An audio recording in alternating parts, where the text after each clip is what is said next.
Hello guys, आपका स्वागत है हमारे YouTube चैनल स्टडी 15 पर। तो आज हम दोबारा से टॉप 50 क्वेश्चंस करने वाले हैं भारत के पर्वतों से रिलेटेड। इससे पहले मैंने टॉप 100 क्वेश्चंस करा दिए हैं। अगर आपने उस वीडियो को नहीं देखा है तो मैंने डिस्क्रिप्शन में लिंक दे रखा है उन दोनों वीडियो का। आप जाकर सबसे पहले वो टॉप 100 क्वेश्चंस को देखिए। अगर वो आपने सारे क्वेश्चंस कर लिए तो उसके बाद आप इस तीसरे वीडियो को देखिएगा। तो देरी ना करते हुए चलिए शुरुआत करते हैं आज के पहले क्वेश्चन के साथ। तो आज का पहला क्वेश्चन है, महादेव पहाड़ी किस राज्य में स्थित है? आपको पता है जो महादेव पहाड़ियां है वो सतपुड़ा पर्वत जो श्रेणी है उसका भाग है। तो जो महादेव पहाड़ियां है वो भारत के मध्य प्रदेश राज्य में स्थित है। तो जो इसका सही आंसर है वो है आंसर नंबर सी। आज का अगला प्रश्न, निम्नलिखित में से कौन सा कथन सही है? आपको बताना है इनमें से जो महादेव पहाड़ियों से रिलेटेड जो कथन है वो कौन सा सही है। तो जो महादेव पहाड़ियां है वो मैकाल पहाड़ी के पश्चिम में स्थित है। तो ये इसके लिए क्या है, एकदम सही कथन है। तो जो इसका सही आंसर है वो है आंसर नंबर ए। आज का अगला प्रश्न, नर्मदा तथा तापी नदियों द्वारा घिरा है, यानी इनमें से आपको बताना है कि ऐसी कौन सी पर्वत श्रेणी या कौन सा ऐसी पहाड़ है जो नर्मदा तथा तापी नदियों से घिरा हुआ है। तो नर्मदा और तापी नदियों से जो घिरा हुआ है वो है सतपुड़ा पहाड़ी, यानी जो सतपुड़ा पहाड़ी है वो नर्मदा तथा तापी नदियों से घिरा हुआ है। तो जो इसका सही आंसर है वो है आंसर नंबर ए। आज का अगला प्रश्न, निम्नलिखित में से कौन सा पहाड़ या श्रेणी नर्मदा और तापी नदियों के बीच स्थित है? अभी हमने पढ़ा कि जो नर्मदा और तापी नदी है उसके द्वारा जो घिरा हुआ पहाड़ है वो है सतपुड़ा पहाड़। तो इसलिए जो नर्मदा और तापी नदियों के बीच स्थित पहाड़ है उसका नाम है सतपुड़ा श्रेणियां। तो इसका जो सही आंसर है वो है आंसर नंबर ए। आज का अगला प्रश्न, धूपगढ़ चोटी स्थित है। बहुत ही ज्यादा इंपॉर्टेंट क्वेश्चन है, एग्जाम पॉइंट ऑफ व्यू से काफी बार एग्जाम में पूछा गया है कि जो धूपगढ़ चोटी है वो कहां पर स्थित है। तो जो धूपगढ़ चोटी है वो सतपुड़ा रेंज में स्थित है, और ये सतपुड़ा रेंज कहां पर है, वो भारत के मध्य प्रदेश राज्य में स्थित है। इसलिए जो इसका सही आंसर है वो है आंसर नंबर बी। आज का अगला प्रश्न, निम्नलिखित देशों में से किस एक में बरेल पर्वत श्रृंखला अवस्थित है? यानी इसमें से आपको यह बताना है कि ऐसा कौन सा देश है जिसमें बरेल पर्वत श्रृंखला स्थित है। तो जो बरेल पर्वत श्रृंखला है वो भारत में स्थित है। तो जो इसका सही आंसर है वो है आंसर नंबर डी। आज का अगला प्रश्न, माउंट आबू निर्मित है, यानी माउंट आबू इनमें से किससे निर्मित है? तो जो माउंट आबू है वो नीस से निर्मित है। तो जो इसका सही आंसर है वो है आंसर नंबर सी। आज का अगला प्रश्न, जास्कर श्रेणी स्थित है, यानी बहुत ही ज्यादा इंपॉर्टेंट क्वेश्चन है एग्जाम पॉइंट ऑफ व्यू से कि जो जास्कर श्रेणी है वो किस राज्य में स्थित है। तो जो जास्कर श्रेणी है वो भारत के जम्मू एंड कश्मीर में स्थित है। तो जो इसका सही आंसर है वो है आंसर नंबर बी। आज का अगला प्रश्न, जम्मू एंड श्रीनगर राजमार्ग पर जवाहर सुरंग संबंधित है, यानी आपको बताना है इसमें से ऐसी कौन सी श्रेणी है जो जम्मू कश्मीर और श्रीनगर राजमार्ग पर जवाहर सुरंग से संबंधित है। तो वह श्रेणी जो जवाहर सुरंग से संबंधित है वो है पीर पंजाल श्रेणी। तो जो इसका सही आंसर है वो है आंसर नंबर बी। बहुत ही ज्यादा इंपॉर्टेंट क्वेश्चन है एग्जाम पॉइंट ऑफ व्यू से। आज का अगला प्रश्न, निम्नलिखित समूहों में से कौन सा पूर्व से पश्चिम की ओर पर्वत शिखरों का सही क्रम है? यानी इसमें से आपको बताना है कि जो पूर्व से पश्चिम की ओर अगर हम जाएंगे तो कौन कौन से पर्वत शिखर पड़ेंगे। जो सबसे पूर्व में पाया जाने वाला पर्वत शिखर है उसका नाम है कंचनजंगा। उसके बाद जो है पश्चिम की ओर जाएंगे तो उसके बाद एवरेस्ट, उसके बाद फिर अन्नपूर्णा, और जो सबसे पश्चिम में है वो है धौलगिरी। तो जो इसका सही आंसर है वो है आंसर नंबर ए। आज का अगला प्रश्न, निम्न में से सही क्रम क्या है? इसमें आपको बड़े से छोटे से रूप में हमें क्या बताना है, इन पर्वत चोटियों को बताना है कि जो कौन सी सबसे बड़ी पर्वत चोटी है, उसके बाद थोड़ी छोटी कौन सी और उससे सबसे छोटी कौन सी है। तो इनमें से जो सबसे बड़ी चोटी है वो है माउंट एवरेस्ट, उसके बाद आती है गार्डविन ऑस्टिन, और उसके बाद आती है कंचनजंगा।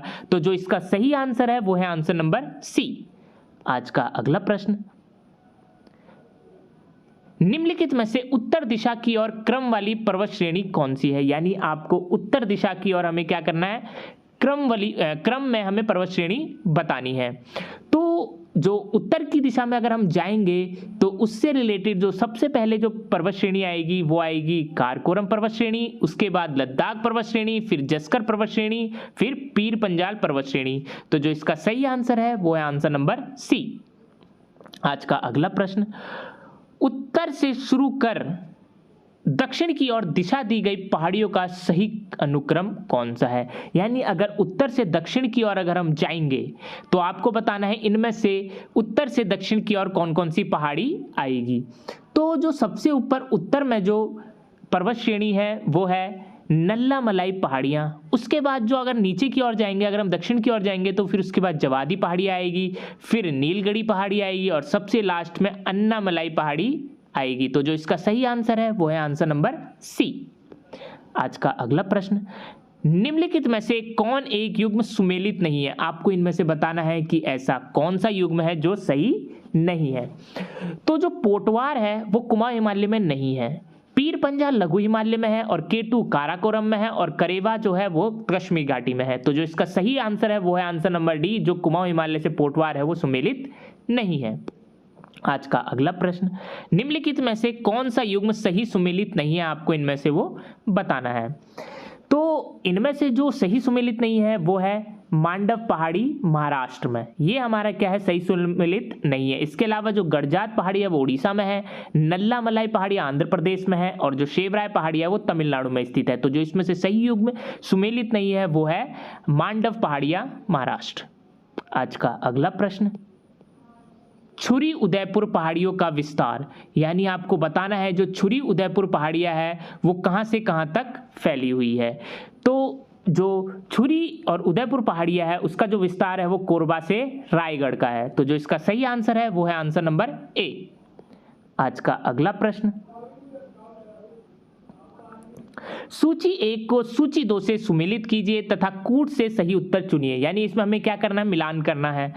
तो इसमें जो दोधा बेटा है आपको वो बताना है कि वो किस पर्वत श्रेणी से संबंधित है। जो दोधा बेटा है वो हमारी नीलगिरी पहाड़ी से संबंधित है, त्रिशूल वो हमारी हिमाचल पर्वत से संबंधित है, माउंट आबू ये हमारे क्या है, अरावली पर्वत से संबंधित है और जो अमरकंटक है वो क्या है, मैकाल पर्वत श्रेणी से संबंधित है। तो जो इसमें सही आंसर है वो है आंसर नंबर बी। आज का अगला प्रश्न, सूची 1 को सूची 2 से सुमेलित कीजिए तथा नीचे दिए गए कूट से सही उत्तर चुनिए। आप में इसमें भी सेम टू सेम वही मिलान करना है। इधर क्या दे रखी है, आपकी पर्वत शिखर दे रखे हैं और इस तरफ उनकी पर्वतमालाएं दे रखी हैं। तो जो दोधा बेटा पर्वत शिखर है वो किस पर्वतमाला से संबंधित है? तो जो दोधा बेटा है वो नीलगिरी पहाड़ी से संबंधित है और जो नंदा देवी पर्वत श्रेणी है वो किससे संबंधित है, वो आपकी हिमालय पर्वत श्रेणी से संबंधित है। उसके बाद जो अमरकंटक है वो मैकाल जो पर्वतमाला उससे संबंधित है और जो गुरु शिखर है वो अरावली माला से संबंधित है। तो जो इसका सही आंसर है वो है आंसर नंबर सी। आज का अगला प्रश्न, सूची 1 को सूची 2 से सुमेलित कीजिए एवं नीचे दिए गए कूट से सही उत्तर का चयन कीजिए। यानी आपको इसमें जो पर्वतमालाएं दे रखी है वो किस प्रकार की पर्वतमाला है वो आपको इससे मिलान करना है। तो जो हिमालय है उसका प्रकार क्या है वो आपको बताना है। तो जो हिमालय है वो वलित पर्वत है, वलित पर्वत का प्रकार है। सहाद्री है वो आपका भ्रंशोत्त प्रकार का पर्वतमाला है। राजमहल वो आपके ज्वालामुखी पर्वत प्रकार का है और जो नीलगिरी है वो अवशिष्ट पर्वत का प्रकार है। तो जो इसका सही आंसर है वो है आंसर नंबर सी। आज का अगला प्रश्न, सूची 1 को सूची 2 का सुमेल कीजिए तथा सही उत्तर कूट से चुनिए। यानी आपको पहली सूची को दूसरी सूची से क्या करना है, मिलान करना है। तो आपको इनमें से क्या है, इस तरफ उनके राज्य दे रखे हैं और इस तरफ उनकी पर्वतमालाएं दे रखी हैं। आपको क्या करना है, पर्वतमालाओं को उनके राज्य से सुमेलित करना है। तो जो मध्य भारत है वो किस पर्वतमाला से संबंधित है वो आपको बताना है। तो जो मध्य भारत है वो विंध्याचल पर्वतमाला से संबंधित है। तमिलनाडु है वो नीलगिरी पर्वतमाला से संबंधित है। राजस्थान में अरावली पर्वत श्रेणियां हैं और जो झारखंड है वो राजमहल से संबंधित है। तो जो इसका सही आंसर है वो है आंसर नंबर बी।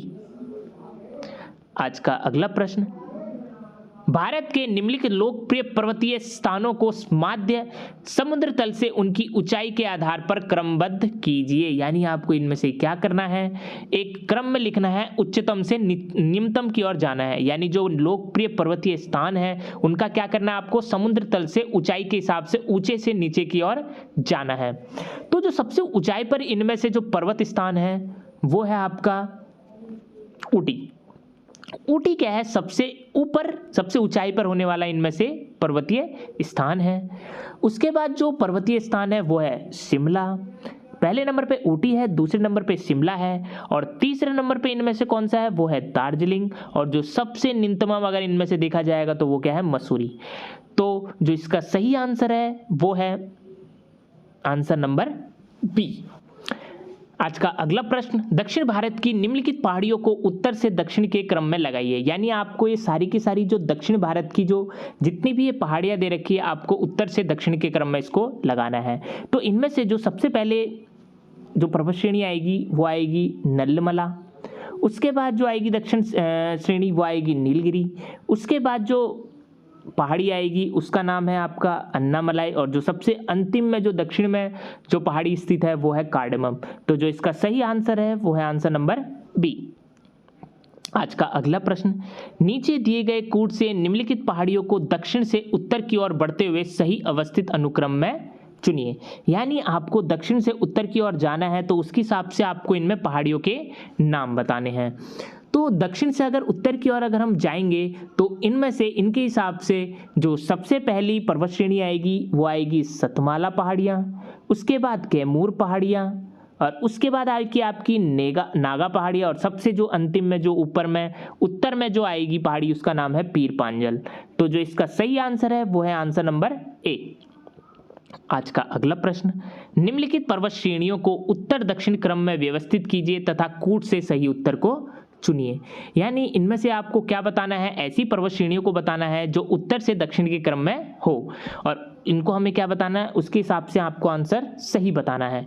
तो उत्तर से दक्षिण की अगर हम जाएंगे पर्वत श्रेणियां, तो उनमें से जो सबसे पहले आएगी वो आएगी आपकी लद्दाख।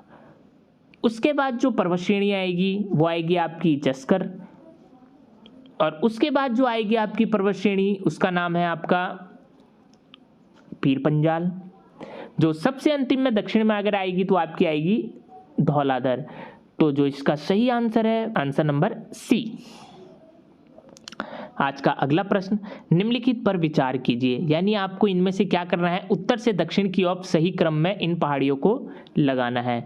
तो अगर उत्तर से दक्षिण की ओर अगर हम जाएंगे तो उसके हिसाब से जो सबसे पहले पहाड़ी आएगी वो आएगी आपकी महादेव पहाड़ियाँ। यानी महादेव पहाड़ियाँ सबसे पहले आएगी। उसके बाद आपकी सतपुड़ा पर्वत श्रेणी आएगी, और उसके बाद जो सबसे अंतिम में अगर आएगी आपकी तो आएगी सह्याद्री पर्वत श्रेणी। तो जो इसका सही क्रम है वो है आंसर नंबर सी। आज का अगला प्रश्न, निम्नलिखित उच्चावच आकृतियों पर ध्यान दीजिए। यानी ये हमारी क्या दे रखी है? उच्चावच पर्वत श्रृंखलाएं दे रखी है जो दक्षिण से उत्तर की ओर हमें इसका क्या करना है? बढ़ते हुए सही क्रम में आपको बताना है। तो अगर उच्चावच आकृतियों पर अगर हम ध्यान देंगे और उसके हिसाब से अगर हम दक्षिण से उत्तर की ओर बढ़ते हुए क्रम में लगाएंगे तो जो सबसे पहले जो पर्वत श्रृंखला आएगी वो आएगी आपकी धौलाधर पर्वत श्रृंखला।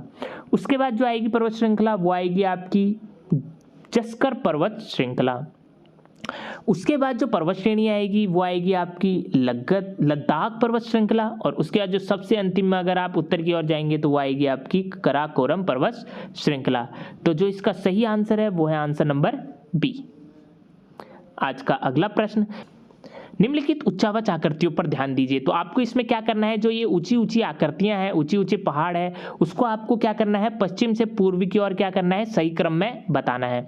तो इनमें से जो सबसे पश्चिम में जो पर्वत श्रेणी है या पर्वत श्रृंखला है उसका क्या नाम है? वो है महादेव पर्वत श्रृंखला, जो सबसे पश्चिम में है। उसके बाद अगर आप पूर्व की ओर जाते रहेंगे तो आपको उसके बाद जो दिखेगी पर्वत श्रृंखला वो दिखेगी आपको मैकाल पर्वत श्रृंखला। उसके बाद आपको छोटा नागपुर पठार दिखेगा। फिर जो सबसे एंड में आपको पूर्व में दिखेगा वो दिखेगा खासी की पहाड़ियाँ। तो जो इसका सही आंसर है वो है आंसर नंबर ए। आज का अगला प्रश्न, निम्नलिखित युग्मों पर विचार कीजिए। ये कुछ पहाड़ियाँ दे रखी है और ये उनके कुछ क्षेत्रों के नाम दे रखे हैं। तो आपको क्या करना है? इनमें से ये बताना है कि कौन सा सही सुमेलित है। तो जो कार्डेमम पहाड़ियाँ हैं वो आपकी कोरोमंडल तट पर है, ये गलत है। कैमूर पहाड़ियाँ कोंकण तट पर है, ये भी आंसर गलत है। महादेव पहाड़ियाँ जो है मध्य भारत में है, एकदम सही है। और जो मिकिर पहाड़ियाँ है वो पूर्वोत्तर भारत में है, ये भी एकदम सही है। तो इनमें से जो सही युग्म है वो है तीसरा और चौथा। तो जो इसका सही आंसर है वो है आंसर नंबर सी। आज का अगला प्रश्न, भूवैज्ञानिक कालानुक्रम के अनुसार अधोलिखित का सही क्रम बताइए। यानी भूवैज्ञानिक के काल के अनुसार आपको बताना है कि इनमें से कौन सा क्रम सही है। तो अगर हम भूवैज्ञानिक कालक्रम के अनुसार अगर बताएंगे सही क्रम, तो सबसे पहले जो सबसे पुरानी जो पर्वत श्रृंखला है वो आपकी अरावली है। तो अरावली सबसे पहले नंबर पे, उसके बाद जो है वो है पूर्वी घाट, उसके बाद दक्कन ट्रैप, और उसके बाद आपका सबसे जो नवीनतम पर्वत श्रृंखला है वो है हिमालय। तो जो इसका सही आंसर है वो है आंसर नंबर ए। आज का अगला प्रश्न, निम्नलिखित पर विचार कीजिए। तो इनमें आपको क्या बताना है, इनमें से आपको ये बताना है कि जो पहाड़ियां हैं इनमें 100 सेंटीमीटर से अधिक वर्षा किन किन पहाड़ियों पर होती है। जिन पहाड़ियों पर 100 सेंटीमीटर से अधिक वर्षा होती है उनके नाम है जम्मू पहाड़ियाँ और मिकर पहाड़ियाँ। इन दोनों में 100 सेंटीमीटर से अधिक क्या होती है, वर्षा होती है। तो जो इसका सही आंसर है वो है आंसर नंबर बी। आज का अगला प्रश्न, निम्नलिखित कथनों में से कौन सा एक सही नहीं है, आपको बताना है। इनमें से ये आपको कुछ कथन दे रखे हैं, ये बताना है कि इनमें से आपका जो कथन है वो कौन सा सही नहीं है। तो इनमें से जो कथन सही नहीं है वो है विंध्यन वलन पर्वत के उदाहरण है। ये क्या है, विल्यन क्या है, जो वलन पर्वत के उदाहरण नहीं है। इसके अलावा जो अरावत पर्वत भारत की जो है प्राचीनतम पर्वत श्रृंखला है, एकदम कथन सही है। शिलोंग जो पठार है वो भारत के प्रायद्वीपीय पठार का पुरातनशाही है, एकदम सही है। और राजमहल उच्च भूमि लावा निक्षेपों से संगठित है, ये भी एकदम सही है। तो जो विंध्यन वलन पर्वत है ये इसका उदाहरण नहीं है। तो जो इसमें से गलत कथन है वो है आंसर नंबर सी। आज का अगला प्रश्न, भारत के अतिरिक्त प्रायद्वीपीय पर्वत किसमें निर्मित हुए हैं। यानी आपको इसमें से बताना है कि जो भारत के अतिरिक्त जो प्रायद्वीपीय पर्वत है वो किसमें निर्मित हुए हैं। तो जो इनमें से जो प्रायद्वीपीय पर्वत निर्मित हुए हैं वो हुए हमारे पैलियोजोइक महाकल्प में। तो जो इसका सही आंसर है वो है आंसर नंबर ए। आज का अगला प्रश्न, पर्वतों की उत्पत्ति का रेडियोधर्मिता सिद्धांत प्रस्तुत किया है। यानी आपको इनमें से बताना है कि जो पर्वत की उत्पत्ति हुई है उसमें जो रेडियोधर्मिता सिद्धांत है वो इनमें से किसने प्रस्तुत किया था। तो रेडियोधर्मिता सिद्धांत प्रस्तुत करने वाला जो व्यक्ति था उसका नाम था जॉली। तो जो इसका सही आंसर है वो है आंसर नंबर बी। आज का अगला प्रश्न, नीचे दो वक्तव्य दिए हैं, एक को कथन और दूसरे को कारण कहा गया है। यानी इसमें से क्या बताना है आपको, दो वक्तव्य दिए गए हैं, एक कथन है और एक उसका कारण है। तो आपको इनमें से बताना है क्या ये दोनों कारण या ये जो कथन दे रखा है क्या ये उसका सही कारण है या नहीं है, आपको इनमें से बताना है। तो जो सबसे पहला कथन दे रखा है वो है हिमालय में भूस्खलन की आवृत्ति में वृद्धि हुई है। यानी हिमालय में आपको पता ही है हर दिनों आपको बार बार देखा जा रहा है कि जो भूस्खलन की आवृत्ति है वो बार बार होती जा रही है। तो क्या इसका ये कारण हो सकता है कि हाल ही के वर्षों में हिमालय में बड़े पैमाने पर खनन कार्य हुआ है, तो आपको ये बताना है। तो हाँ भाई, ये दोनों के दोनों जो एक कथन आपको बताया गया है कि जो हिमालय है वो भूस्खलन की आवृत्ति में वृद्धि हुई है, उसका जो कारण है वो यही है कि जो हिमालय में क्या है बड़े पैमाने पर खनन कार्य किया जा रहा है। तो यानी जो कथन और जो कारण है वो एकदम सही है और जो कारण है वो क्या है, ये कथन का एकदम सही व्याख्या कर रहा है। तो जो इसका सही आंसर है वो है आंसर नंबर बी। आज का अगला प्रश्न, निम्नलिखित कथनों पर विचार कीजिए। यानी इनमें से कुछ ये कथन दे रखे हैं, आपको उन पर विचार करना है और आपको बताना है कि क्या सारे के सारे कथन सही है या कौन सा कथन इनमें से सही है। तो जो पहला कथन दे रखा है वो दे रखा है भारत में हिमालय केवल 5 राज्यों में फैला है, ये गलत है। पश्चिमी घाट केवल 5 राज्यों में फैला, ये भी एकदम गलत है। पुलिकट झील केवल 2 राज्यों में फैली है, ये एकदम सही है। इस कथन को हम कह सकते हैं कि एकदम सही है। तो इनमें से जो सही आंसर है वो है आंसर नंबर ए।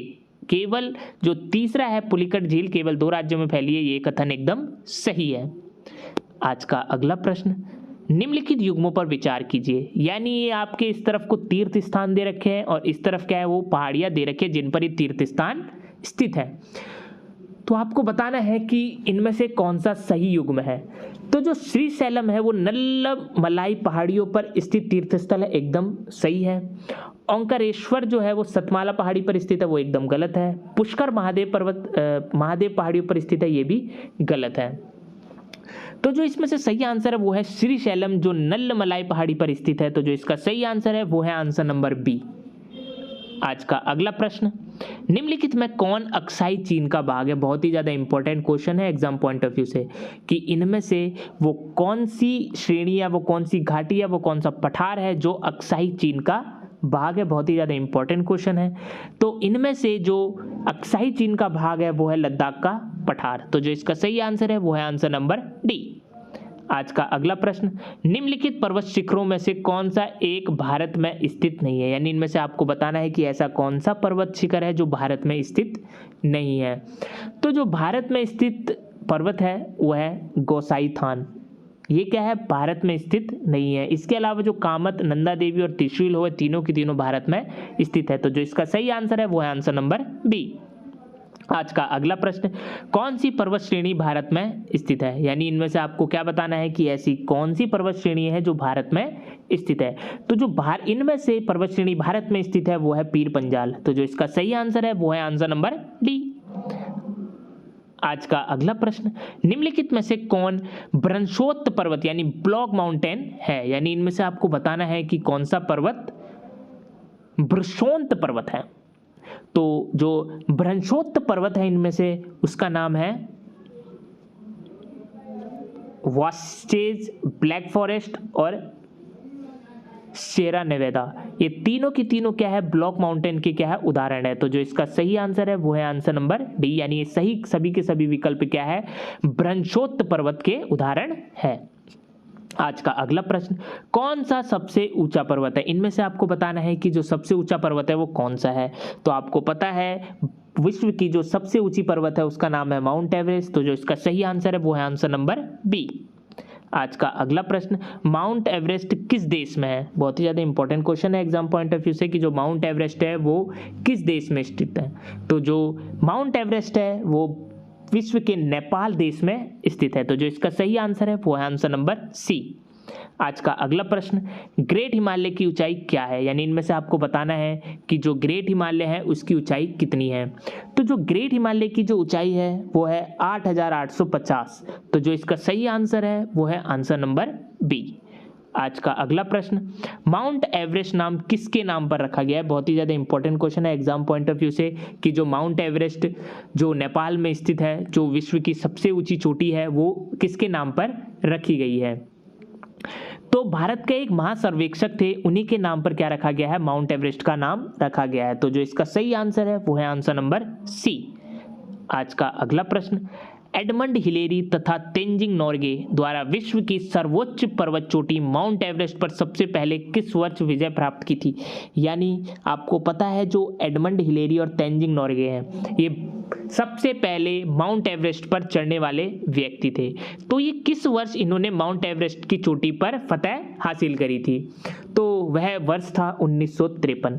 तो 1953 में ही एडमंड हिलेरी और तेंजिंग नोर्गे द्वारा विश्व की जो सर्वोच्च चोटी थी माउंट एवरेस्ट, उस पर विजय प्राप्त की थी। आज का अगला प्रश्न, वह क्या है जिसे नेपाल में सागरमाथा और तिब्बत में चोमुलुंगन कहा जाता है? बहुत ही ज़्यादा इंपॉर्टेंट क्वेश्चन है एग्जाम पॉइंट ऑफ व्यू से, कि नेपाल में किसे सागरमाथा कहा जाता है और तिब्बत में चोमुलुंगमा कहा जाता है। तो सागरमाथा नेपाल में कहलाने वाला जो पर्वत चोटी है उसका नाम है माउंट एवरेस्ट। तो जो इसका सही आंसर है वो है आंसर नंबर बी। तो ये थे आज के टॉप 50 क्वेश्चंस जो आपके आने वाले एग्जाम्स के लिए बहुत ज़्यादा इंपॉर्टेंट क्वेश्चंस है।